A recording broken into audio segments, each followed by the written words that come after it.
Ô Marie conçue sans péché, comme arrivait le temps où il allait être enlevé du monde, Jésus prit résolument la route de Jérusalem.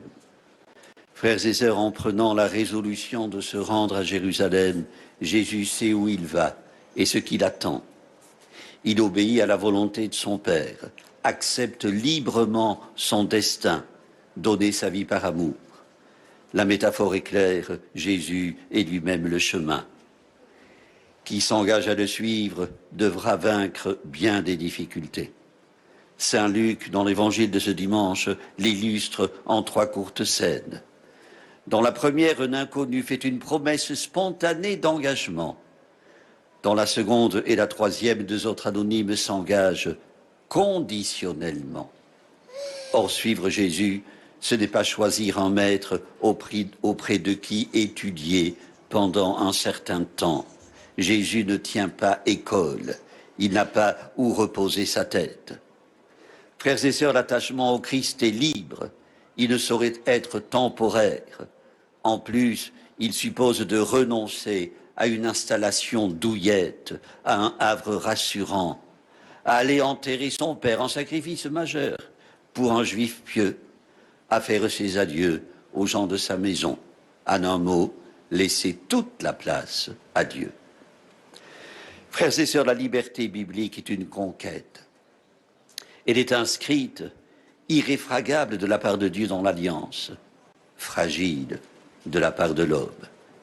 Dire oui à Dieu coûte, exige des ruptures. Aussi faut-il toujours monter la garde, fortifier sans cesse sa liberté et sa fidélité, toutes deux s'enracinent dans le Christ. C'est pour que nous soyons libres que le Christ nous a libérés, écrit Paul aux Galates. Il nous veut libres comme il l'a été lui-même. Jésus incarne la liberté. Non seulement il se dégage des obligations civiles et religieuses quand celles-ci se fourvoient, mais il multiplie les gestes de libération, rend la liberté à ceux qui l'avaient perdue. Ses guérisons, ses pardons, ses relèvements l'attestent. Mais qu'entendre par libération ?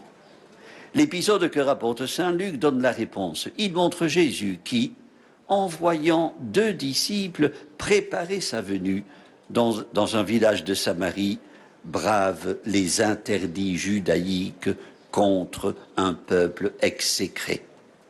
Un trait d'indépendance de plus, oui et non. Dans cette initiative, ne voyons aucun rejet de la loi par-dessus les moulins, mais l'abolition des contraintes portant a priori l'exclusion de l'autre, le mépris de sa personne et de son origine. C'est une libération qui rend compte de valeurs évangéliques, même les Samaritains ont droit à l'Évangile. Dans l'annonce faite à Marie, Paul Claudel met en scène un personnage, Jacques, gendre choisi d'Anne Vercors, riche paysan champenois. Jacques vient de prendre sur le fait un maraudeur qui raflait un fagot dans les remises. Alors qu'il se proposait à le bastonner, Anne Vercors demande à Jacques de renvoyer le délinquant avec 2 fagots, le fagot volé et un de plus. Ahuri, Jacques explose. Il ne faut pas être lâche sur son droit. Une réaction bien connue, un argument trop facilement allégué. Il est un temps de prendre et un temps de laisser prendre, répond Anne Vercors. Soyons injustes en peu de choses pour que Dieu soit grandement injuste avec moi, injuste avec nous. Frères et sœurs, soyons miséricordieux comme le Père est miséricordieux. La miséricorde ne se comptabilise pas, elle ne se codifie pas, elle ne divise pas le monde en 2 comme au jeu du gendarme et du voleur. Et le disciple ne part pas en croisade, mais en mission. Suivre Jésus, c'est le laisser ouvrir le chemin devant soi. Pas si simple, ni de tout repos, pas sans risque non plus. Quand Abraham reçut l'ordre de quitter son pays, il n'a pas demandé au Seigneur disait un père jésuite, une carte Michelin pour repérer les points d'eau douce entre la ville dure et le chêne de Montbray. Frères et sœurs, suivre Jésus, c'est s'arrimer à une sagesse supérieure, à une échelle de valeurs différente de celle que propose le monde, déroutante au sens propre du mot, en dehors de routes sûres. Suivre Jésus n'autorise pas à folâtrer à droite et à gauche. Croire que Jésus est Seigneur, c'est le laisser être mon Seigneur, non un rabbin tenant école. Itinérant, c'est lui qui va au-devant des autres, visite les personnes, les aborde d'une manière toujours singulière, inédite. Quand il est rejeté, il ne se venge pas. Le pardon prime, il est inhérent à l'amour. Frères et sœurs, ne nous privons pas d'aimer même ceux qui nous font du mal. Ne nous privons pas d'opposer l'honnêteté au grenouillage, la clarté au cafouillage. Laissons-nous inspirer par la souveraine liberté de Jésus quittant la Galilée de son enfance pour une Jérusalem hostile. Ne mettons pas des bornes là où le Seigneur n'en met pas, des panneaux de sens interdits. Le chemin est suffisamment encombré. Les trois anonymes que rencontre Jésus nous renvoient à nos propres hésitations, à nos faiblesses. S'engager à le suivre ne signifie pas opter pour la servitude, mais pour le détachement. La bonne volonté ne suffit pas. Il faut de la ténacité pour vivre sa foi dans notre monde, convaincre qu'elle le rend plus humain. Sur les murs d'une église américaine est inscrite cette sentence. Je ne t'ai jamais dit que ce serait facile, mais je te dis que cela en vaut la peine. Une parole que Jésus n'a sans doute jamais prononcée, mais qui résume bien ses réponses aux trois interlocuteurs anonymes rencontrés sur son chemin. Elle reprend l'esprit de sa réprimande à Jacques et à Jean. Paul ne dit rien d'autre aux Galates. Il vaut la peine de tenir bon. Ce n'est jamais facile, ce n'est jamais impossible. Des humbles, des faibles, des forts y sont parvenus et y parviennent. Il faut nous y essayer. Frères et sœurs, prions le Seigneur pour qu'il nous aide à découvrir ou redécouvrir l'Évangile, source de liberté et d'humanité.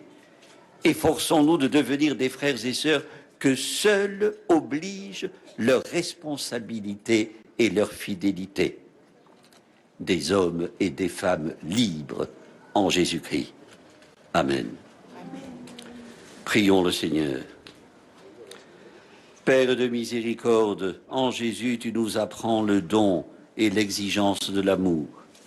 Nous qui voulons être les disciples de ton Fils, nous te prions, donne-nous la grâce d'entendre ses appels et le courage de le suivre sur le chemin de la vie, car en lui, tu fais alliance avec nous, maintenant et pour les siècles des siècles.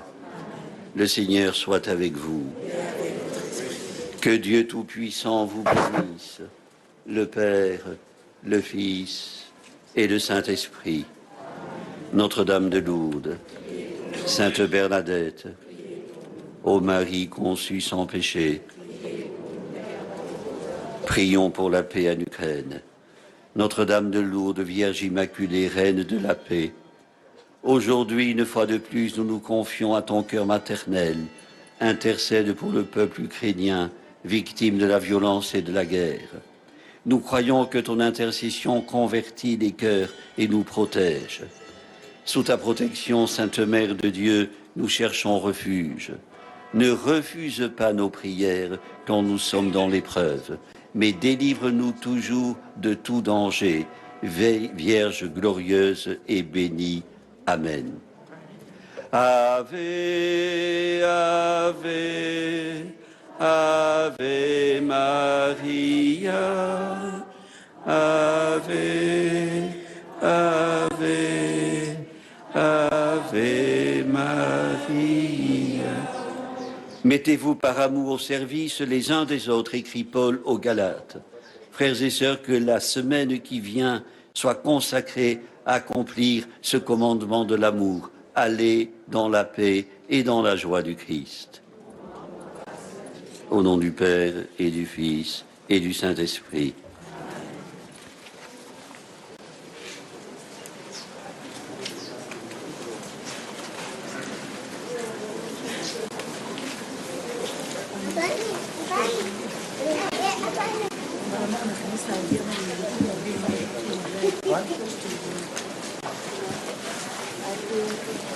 Si ho si venen per aquí, hauran de passar per aquí. Han desviat per aquí.